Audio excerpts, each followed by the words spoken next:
Dr. Eris Thorne stared out the viewport of Observation Station Lyra 7, watching distant stars blur through the cosmic dust cloud that perpetually shrouded this forgotten corner of known space. 14 months into his 3-year assignment, and the novelty of the anomalous space sector had long since worn off. The cosmic historian and xenoanthropologist had begun to question the wisdom of accepting this posting, career advancement or not. "Another thrilling day observing absolutely nothing," he muttered, logging his routine observations into the station's outdated terminal. The keys stuck occasionally, a quirk of ancient technology that seemed to perfectly embody Lyra 7 itself. Functional, but barely so, and long overdue for replacement. Lyra 7 had been constructed nearly 80 years ago when the anomalous energy readings first appeared in this sector. The original excitement had faded as decades passed with no significant developments. Now it was merely an obligatory monitoring station, staffed by those either desperate for rapid career advancement through hardship posts or those being quietly shuffled away from more prestigious assignments. Eris fell squarely into the former category, though he was beginning to wonder if the latter was his true situation. His specialization in first contact protocols and xenocultural integration seemed particularly useless here, where the only contacts were the monthly supply drones and occasional communications from command. The station itself embodied neglect, corridors of mismatched metal panels from various renovations over the decades, systems that were cobbled together for whatever parts were available, and a persistent smell of recycled air that no filter seemed able to fully eliminate. The 5-person crew was spread throughout the sprawling facility, each member lost in their own routines and isolated thoughts. Commander Eliza Voss ran the station with military precision despite having been passed over for promotion 3 times. Technical Officer Javier Reyes kept the patchwork systems running through ingenuity and profanity in equal measure. Security Officer Mei Lin patrolled corridors where nothing ever happened. Medical Officer Tomas Klein mostly tended to his hydroponic garden, as the crew rarely needed his medical expertise. And then there was Eris, the historian with nothing historic to document, watching an anomaly that had become little more than a footnote in astrophysics textbooks. The anomaly itself was visible through the main observatory, a shimmering distortion in space, like heat rising from hot pavement. Sensor readings showed inconsistent energy patterns, occasional gravitational fluctuations, and radiation signatures that defied classification. After decades of study, the scientific community had largely lost interest, concluding it was likely a natural phenomenon, perhaps related to dark matter interactions or quantum fluctuations at a cosmic scale. Eris was finalizing his daily report when the station's proximity alarm blared to life. "Unidentified vessel approaching," the automated system announced, its synthetic voice cracking with age. "Origin, anomaly sector. Configuration, unknown." Eris nearly knocked over his cup of synthetic coffee as he leapt to the observation window. Through the reinforced glass, he saw it. Emerging from the shimmering distortion came a vessel unlike any he had ever seen in archives or reality. The ship moved with fluid grace, its hull seeming to undulate subtly as it approached. There were no visible thrusters, no mechanical components at all. The entire structure appeared organic, like a living creature. Its surface rippled with iridescent patterns that seemed to shift and pulse with purpose rather than decoration. Approximately 20 meters in length, it had no obvious front or back, just a seamless, elongated form that tapered at both ends. Commander Voss's voice crackled over the intercom. "All personnel to Docking Bay 3. Unknown vessel approaching without authorization. Security protocols in effect." By the time Eris reached the docking bay, the others had already assembled. May had her standard-issue stunner drawn, while Commander Voss stood rigid, her face a mask of professional concern. Javier frantically checked readings on his tablet. "It's interfacing with our docking system somehow," he reported, bewilderment evident in his voice. "But there's no communication, no standard protocols being followed." "Hostile?" Voss asked sharply. Javier shook his head. No weapons signatures detected. No energy buildups consistent with offensive systems. It's just there. The alien vessel aligned itself perfectly with the docking port, hovering motionless. Then, without any visible mechanism, an opening appeared in its side, not sliding or unfolding, but simply forming, as though the material itself had decided to create a doorway. Light spilled from the opening, not harsh or artificial, but soft and slightly pulsating, casting gentle shadows that seemed to move independently of the light source itself. Eris held his breath as a figure emerged. And despite the alien nature, something about the proportions and movement suggested femininity to Eris's human perception, stood taller than any human, perhaps 2 meters in height. Her body was slender to the point of seeming fragile, with elongated limbs that moved with hypnotic grace and precision. Her skin emitted a subtle luminescence, a pale blue-white glow that shifted slightly in intensity with each breath or movement. Her face was humanoid in its basic structure: 2 eyes, a nose-like protrusion, a mouth, but the details were hauntingly different. Her eyes were large, taking up nearly a third of her face, and lacked pupils entirely. Instead, they reflected light like pools of liquid silver, giving the disconcerting impression that she was both blind and all-seeing simultaneously. Her features were sharp and symmetrical, devoid of the natural asymmetry found in human faces. She wore what appeared to be clothing, though it was difficult to determine where her skin ended and the garment began. The material seemed woven from solidified light, flowing around her body in patterns that occasionally shifted and rearranged themselves subtly, as if responding to unseen currents. May's stunner tracked the visitor's movement. "Commander, hold," Voss ordered quietly, then stepped forward. "I am Commander Eliza Voss of Observation Station Lyra 7. Identify yourself and state your purpose." The alien woman made no response. Her silver eyes surveyed the docking bay methodically, pausing briefly on each person present before settling on Eris. She took a single step forward. May tensed. "Commander." "I said hold." "Officer," Voss repeated firmly. The visitor continued her advance, moving directly toward Eris with deliberate steps. Each footfall was completely silent, despite the metal flooring that amplified even the softest human steps. When she was approximately 3 meters from Eris, she stopped abruptly. Her head tilted slightly, and the glow of her skin intensified momentarily. Eris, drawing on his training, slowly raised his empty hands to show he carried no weapons. "Hello," he said softly. "I'm Dr. Eris Thorne." Commander Voss activated the station's universal translator, which began cycling through standard galactic languages.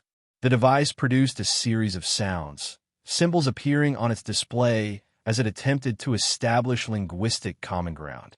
The visitor showed no recognition to any of the hundreds of languages presented. Instead, she remained fixated on Eris, her silver eyes unblinking. When he took an instinctive step toward her, she immediately glided backward, maintaining the exact distance between them. Something in her posture communicated an unmistakable warning. Do not approach further. "She doesn't want to be touched," Eris observed quietly. "Everyone, keep your distance." For 3 hours, they attempted communication. The visitor remained silent, observing their efforts with what seemed like curious detachment. When Tomas offered her water, she made no move to accept it. When Javier displayed star charts on his tablet, she glanced at them briefly, but showed no particular interest. The universal translator exhausted its database without eliciting any response. "This is getting us nowhere," Commander Voss finally declared. "We need to report this to Central Command and await instructions." "Commander," Eris interjected, "first contact scenarios typically require at least 24 hours of attempted communication before escalation. If she's from the anomaly, this could be the breakthrough we've been waiting for. Let me try a different approach." Voss hesitated, then nodded curtly. 24 hours, Dr. Thorne. After that, I'm calling this in."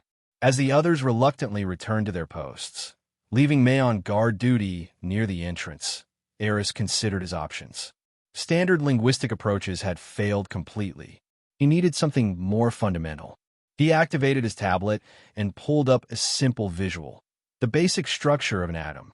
He displayed it toward the visitor, then swiped to show the periodic table of elements. For the first time, there was a reaction. The alien woman leaned forward slightly, the luminescence of her skin pulsing once. Her eyes narrowed, focusing intently on the display. Encouraged, Eris moved to mathematical concepts, the Fibonacci sequence, the golden ratio, basic geometric shapes. With each image, her skin fluctuated in brightness, sometimes creating subtle patterns that rippled across her form. "She's responding," Eris whispered to May, who remained vigilant by the door. Next, he tried something different. He pulled up an image of Earth, then the solar system, then a galactic map showing the location of Lyra 7. The visitor's reaction was immediate and dramatic. Her skin flared brightly, and she extended one long, slender arm toward the image, though still maintaining her distance from Eris himself. The patterns on her skin organized themselves into what appeared to be astronomical formations. "I think she's trying to communicate through light patterns," Eris realized aloud. "May, dim the lights in here by 50%. As the room darkened, the bioluminescent patterns on the alien's skin became more pronounced. They shifted into complex, flowing sequences that seemed to contain structure and intention. Eris recorded everything, though he had no way yet to decode what she might be trying to convey. For the next several hours, Eris showed her various images, natural phenomena, artistic works from various cultures, historical events, and recorded her luminescent responses. Though he couldn't understand her, patterns began to emerge. Certain visual stimuli consistently produced similar light responses. Others seemed to confuse or distress her, causing erratic fluctuations in her skin's glow. When he played a recording of Bach's Cello Suite No.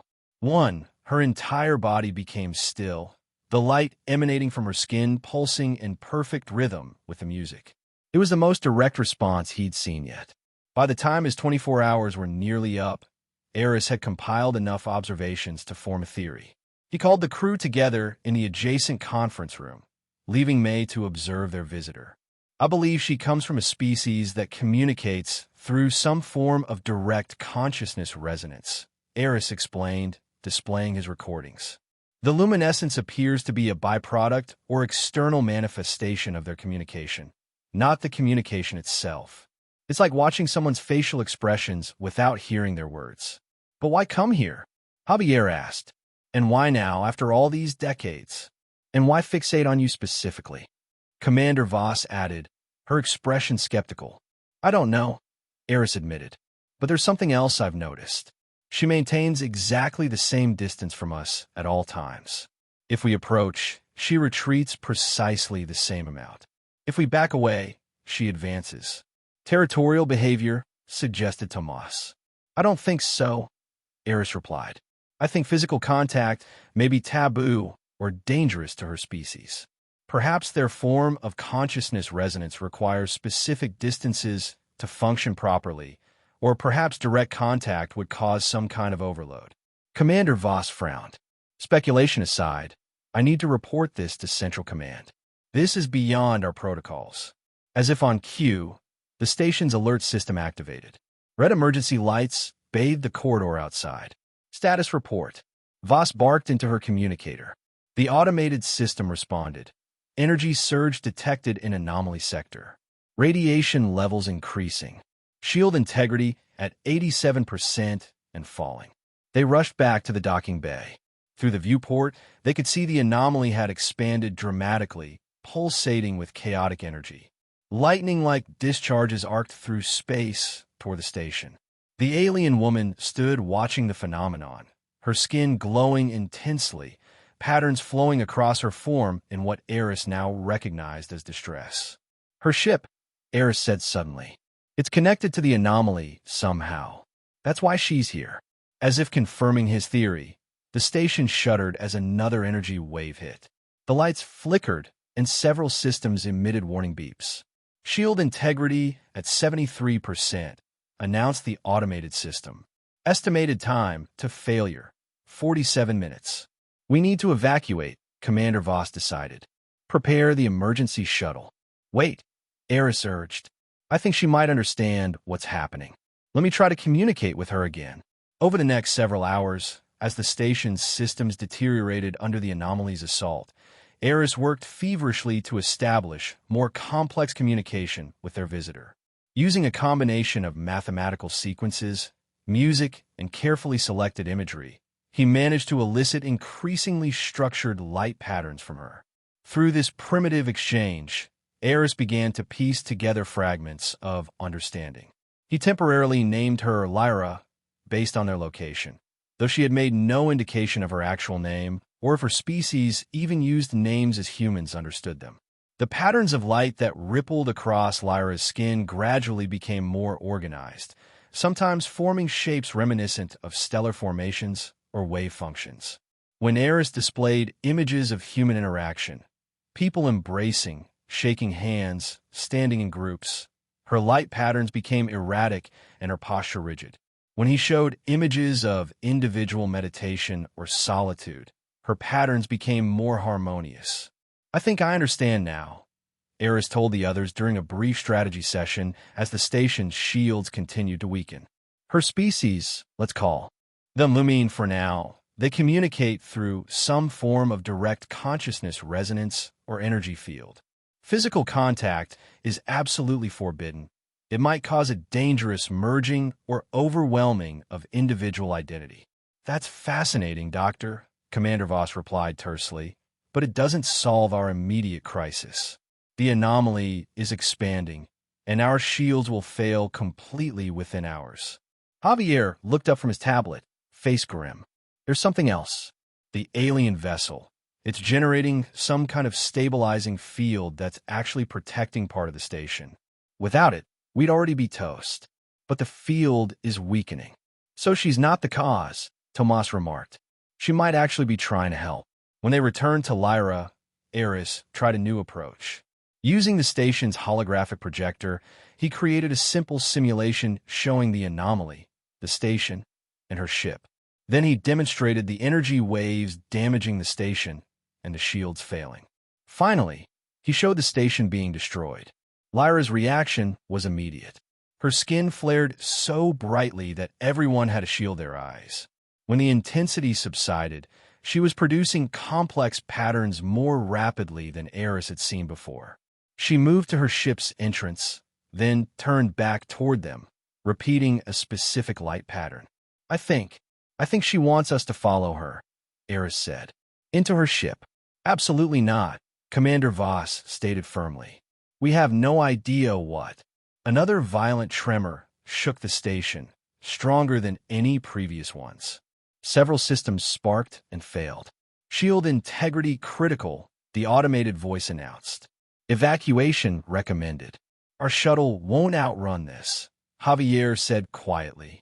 Whatever's happening to the anomaly, it's expanding too quickly. Eris looked at Lyra, who stood waiting patiently at her vessel's entrance, her skin pulsing with what he had come to recognize as urgency. Commander, he said, I believe her ship can navigate the anomaly safely.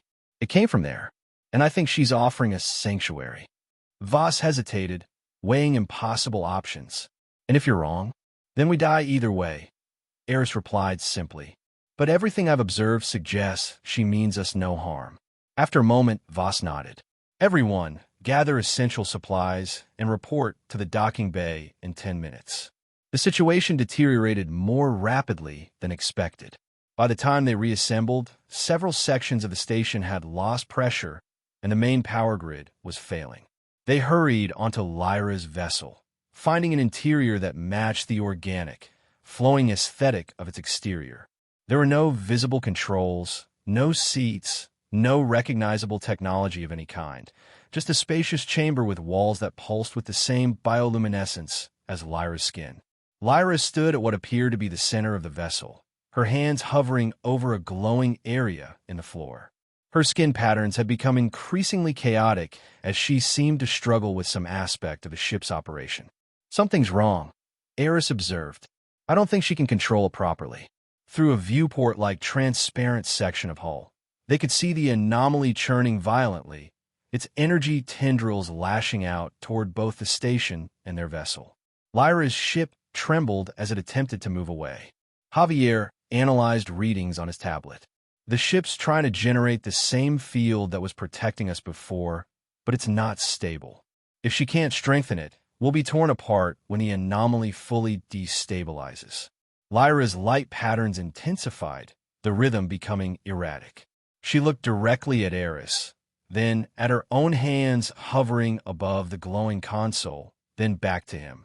The same pattern repeated 3 times. Understanding dawned on Eris. She needs help. She needs more energy or consciousness to stabilize the ship. I think she's asking for my assistance. How? Tomas asked. You don't know how to operate alien technology. I don't think it's about knowledge, Eris replied slowly. I think their technology responds to their consciousness directly. She needs a connection. Lyra once again looked at Eris, then at her hands, then back to him. This time, she slowly extended one hand in his direction, the first time she had ever initiated any movement that would decrease the distance between them. She's asking me to touch her, Eris whispered, suddenly understanding. Dr. Thorne, we don't know what could happen, Commander Voss warned. Everything you've said about her species suggests physical contact is dangerous. To them, perhaps, Eris acknowledged. But she's choosing to take that risk. To save us. The ship shuddered violently as another energy wave struck. Systems flickered throughout the vessel.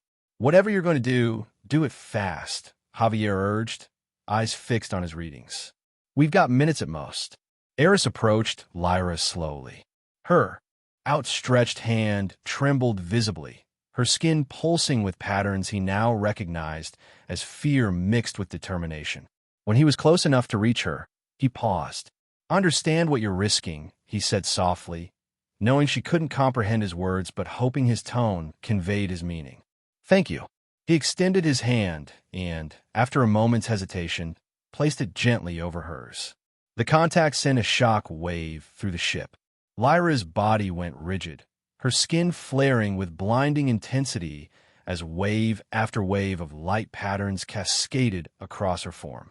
Her silver eyes widened, reflecting an overwhelming mixture of pain, shock, and something like wonder. Through their connected hands, Eris felt a rush of sensations.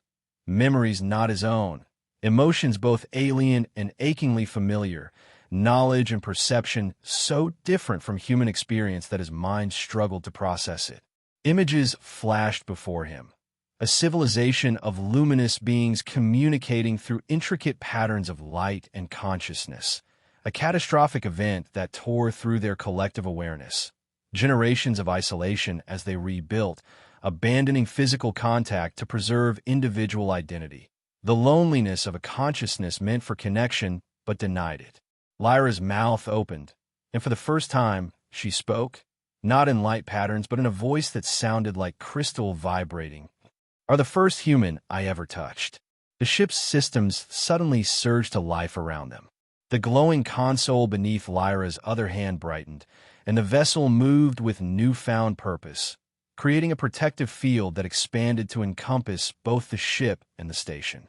The connection between them intensified. Eris felt his own memories flowing into Lyra. Childhood on Earth, years of academic study, the joy and pain of human relationships, the wonder of discovery, the ache of loneliness at this remote outpost. For a moment that seemed to stretch into infinity, they were neither fully human nor fully lumine, but something in between, a bridge across unfathomable differences. Then, as suddenly as it had begun, the energy storm surrounding the anomaly subsided. The chaotic fluctuations stabilized, returning to the gentle shimmer that had characterized it for decades. The immediate danger had passed.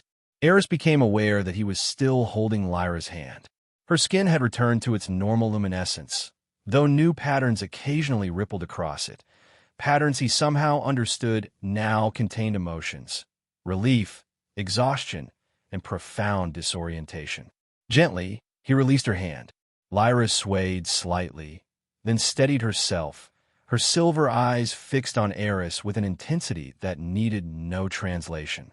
"Are you all right?" he asked softly.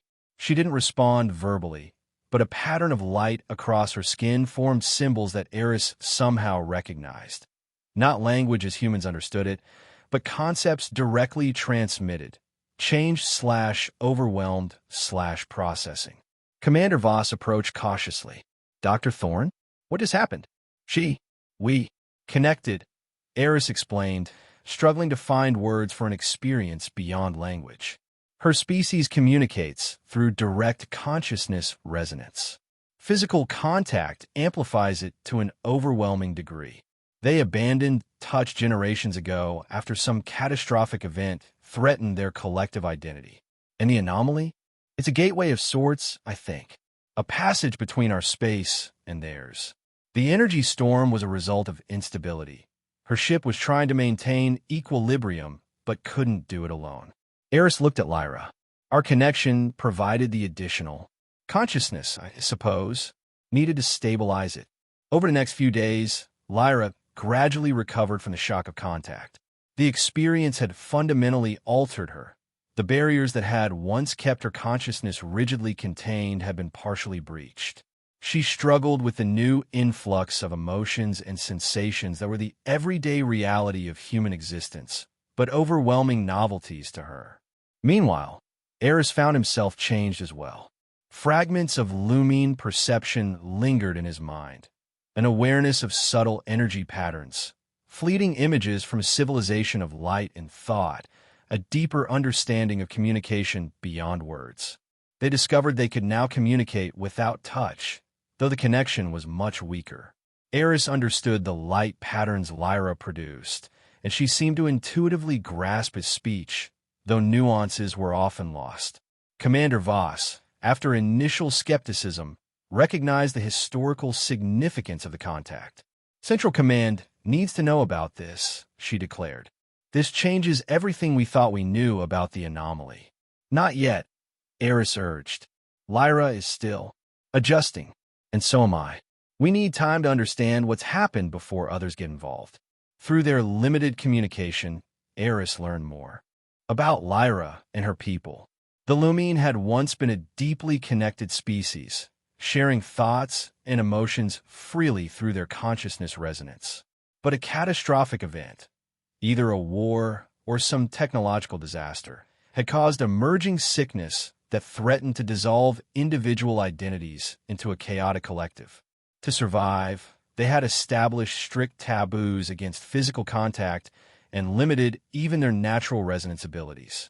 Over generations, they had lost much of their emotional range and cultural memory in exchange for stability and survival.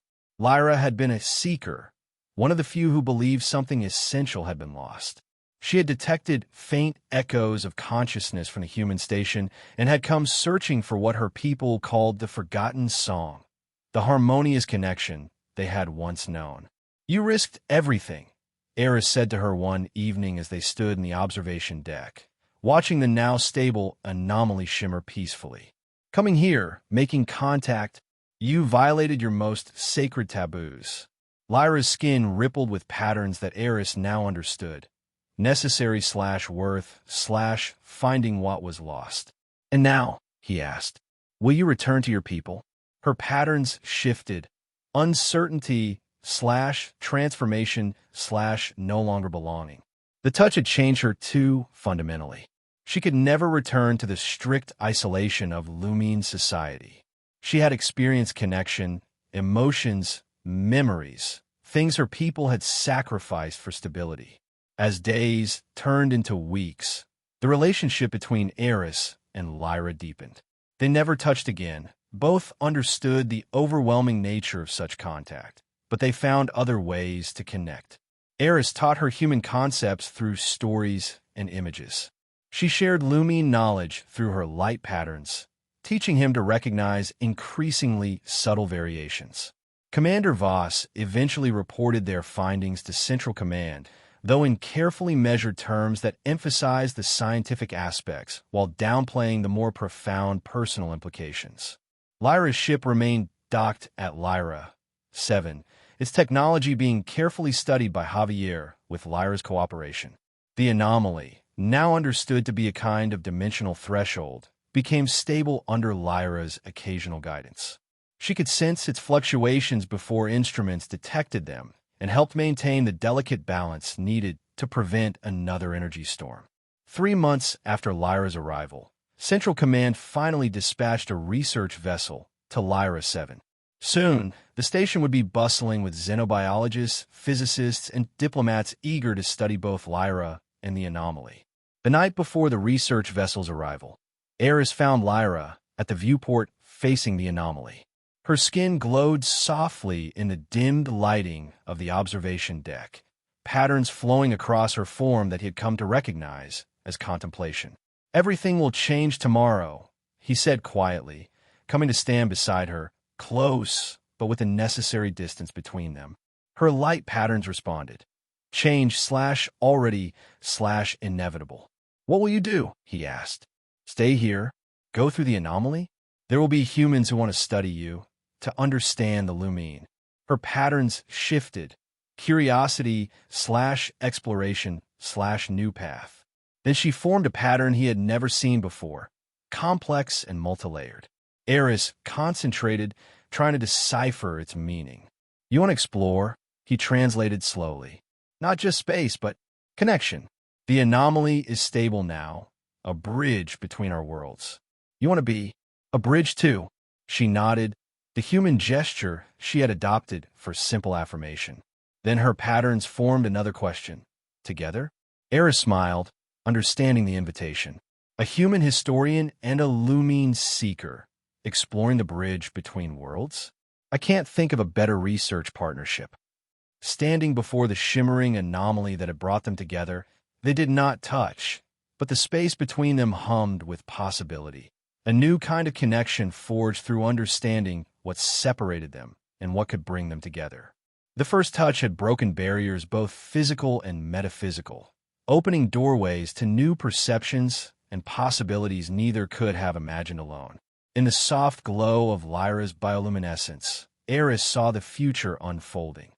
Not as a single path, but as myriad possibilities, like the complex patterns that flowed across her skin. Whatever came next, they would face it as neither fully separate nor fully merged, but as something new. Two beings who had learned that true connection sometimes meant respecting distances as much as bridging them.